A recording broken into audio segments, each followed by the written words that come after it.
Assalamualaikum warahmatullahi wabarakatuh. Salam sejahtera untuk kita semua. Yang saya hormati Kepala Sekolah SLB Hardika Bakti, Ibu Siti Hanifah, SPDI. Selamat pagi anak-anak. Bagaimana kabarnya anak-anakku semuanya? Semoga kita semua selalu diberikan kesehatan oleh Tuhan Yang Maha Esa. Baiklah, pada kesempatan kali ini Ibu akan menjelaskan tentang wawasan Wiyata Mandala. Wawasan sendiri adalah suatu pandangan atau sikap yang mendalam terhadap suatu hakikat. Wiyata sendiri adalah pendidikan dan mandala adalah tempat atau lingkungan. Jadi kesimpulan dari wawasan Wiyata Mandala ini merupakan sikap menghargai dan bertanggung jawab terhadap lingkungan sekolah untuk menuntut ilmu pengetahuan. Adapun unsur-unsurnya sebagai berikut. 1. Sekolah merupakan lingkungan pendidikan. 2. Kepala sekolah mempunyai wewenang dan tanggung jawab penuh atas penyelenggaraan pendidikan dalam lingkungan sekolah. 3. Antara guru dan orang tua siswa harus ada saling pengertian dan kerjasama erat untuk mengemban tugas pendidikan. 4. Warga sekolah di dalam maupun di luar sekolah harus menjunjung tinggi martabat dan citra guru. 5. Sekolah harus bertumpu pada masyarakat sekitarnya dan mendukung antar warga. Pembahasan selanjutnya yaitu sekolah dan fungsinya. Sekolah merupakan tempat penyelenggaraan pelaksanaan belajar mengajar, menanamkan dan mengembangkan berbagai nilai-nilai positif, ilmu pengetahuan, teknologi, dan keterampilan. Sekolah juga merupakan lembaga pendidikan formal, tempat berlangsungnya pelaksanaan belajar mengajar untuk membina dan mengembangkan 1. Ilmu pengetahuan dan teknologi. 2.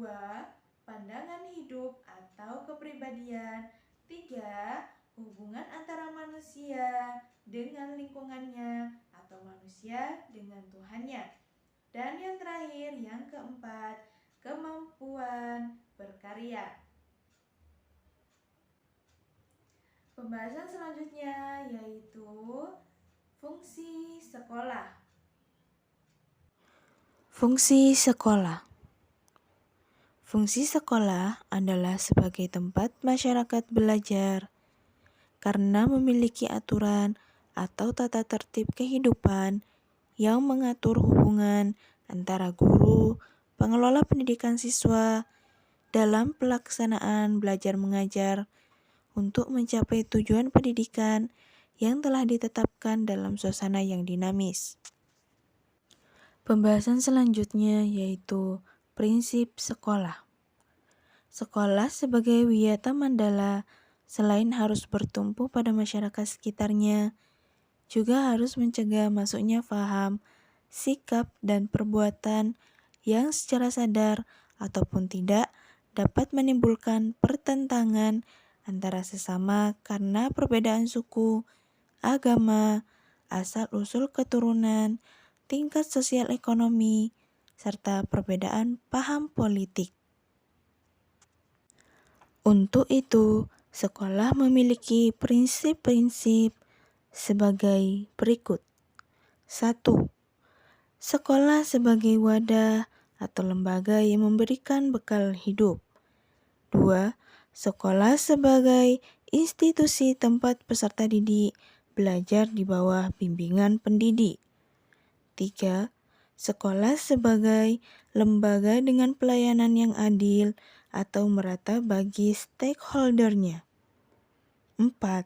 Sekolah sebagai lembaga pengembangan bakat dan minat siswa. 5. Sekolah sebagai lembaga pembinaan potensi di luar intelijensi. 6. Sekolah harus memberikan perhatian serius untuk mengembangkan kemampuan emosional dan sosial, kemampuan berkomunikasi dan berinteraksi, kemampuan bekerja sama dalam kelompok. 7. Sekolah sebagai wahana pengembangan sikap dan watak. 8. Sekolah sebagai wahana pendewasaan diri. 9. Sekolah sebagai bagian dari masyarakat belajar. Penataan Wiyata Mandala dalam upaya ketahanan sekolah. Ada 2. 1. Ketahanan sekolah lebih menitik beratkan pada upaya-upaya yang bersifat preventif. 2. Untuk menjadikan sekolah sesuai dengan tujuan dan fungsinya, perlu dilakukan penataan Wiyata Mandala di sekolah melalui beberapa langkah-langkah.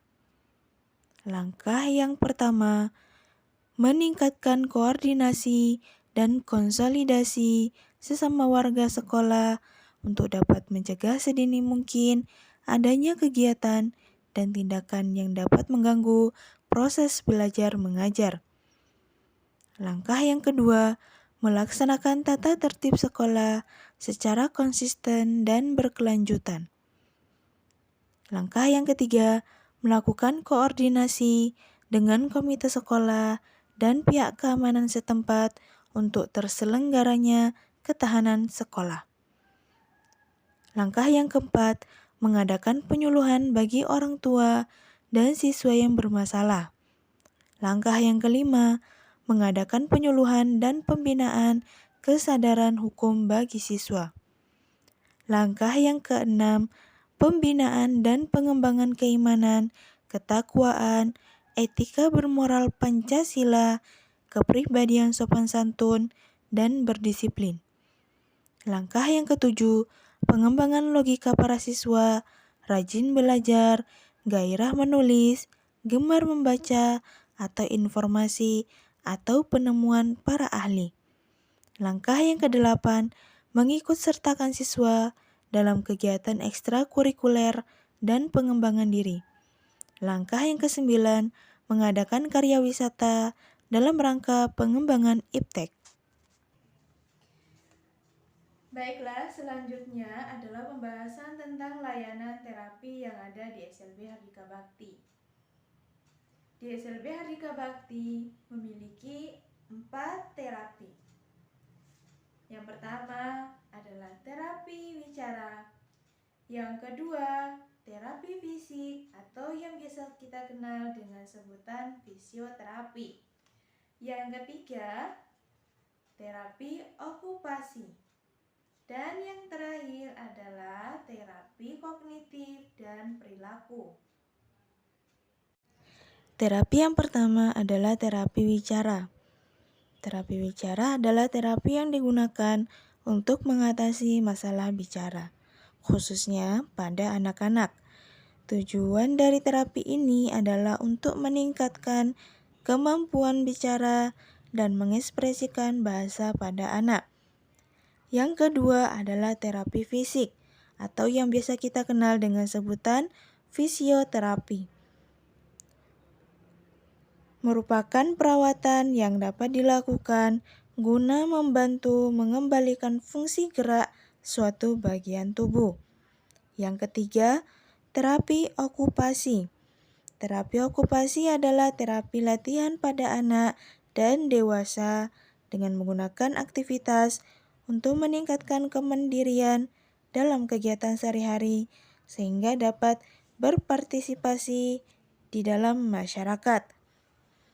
Keempat, terapi perilaku dan kognitif. Terapi kognitif dan perilaku atau behavioral bertujuan membantu anak berperilaku sehingga dapat diterima di lingkungannya. Ada beberapa metode dalam terapi kognitif dan perilaku. Di antaranya 1. ABA atau Applied Behavioral Analysis. Yang kedua, PRT atau Pivotal Response Treatment. Yang ketiga, NET atau Natural Environment Treatment. Di SLB Hardika Bhakti menggunakan metode ABA atau Applied Behavioral Analysis. ABA merupakan terapi berdasarkan analisis perilaku dan dirancang fokus pada prinsip pembelajaran anak. Praktiknya dapat dilakukan dengan situasi mengajar di kelas maupun situasi sehari-hari. Terapi ABA bisa berupa interaksi terapis dan anak secara 4 mata maupun instruksi yang diberikan pada kelompok anak. Intinya, membawa perubahan positif terhadap perilaku anak. Baiklah, di samping saya sudah ada foto tentang layanan terapi yang ada di SLB Hardika Bhakti. Ini adalah salah satu contoh terapi kognitif dan perilaku. Selanjutnya adalah penjelasan tentang ekstrakurikuler yang ada di SLB Hardika Bhakti. Di antaranya, yang pertama ada seni musik.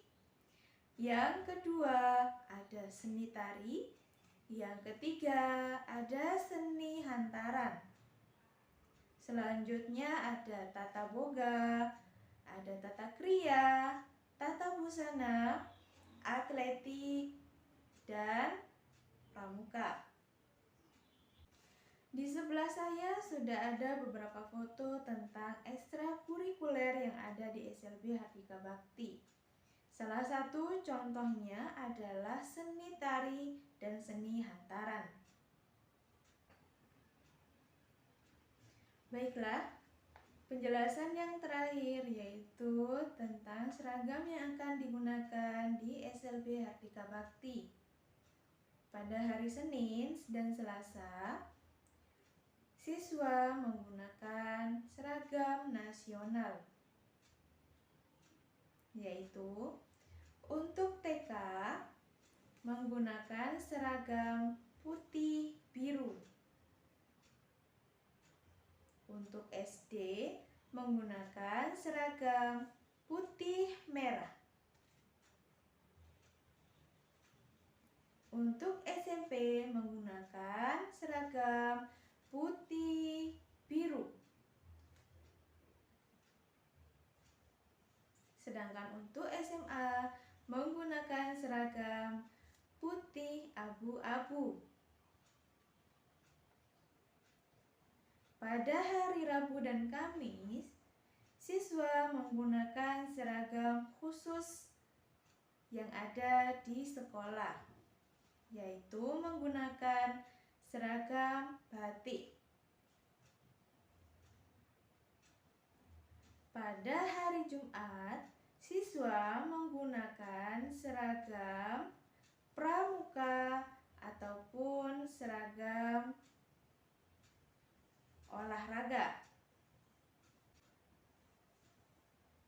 Sedangkan pakaian khas daerah digunakan pada tanggal-tanggal tertentu yang sudah ditentukan oleh pemerintah.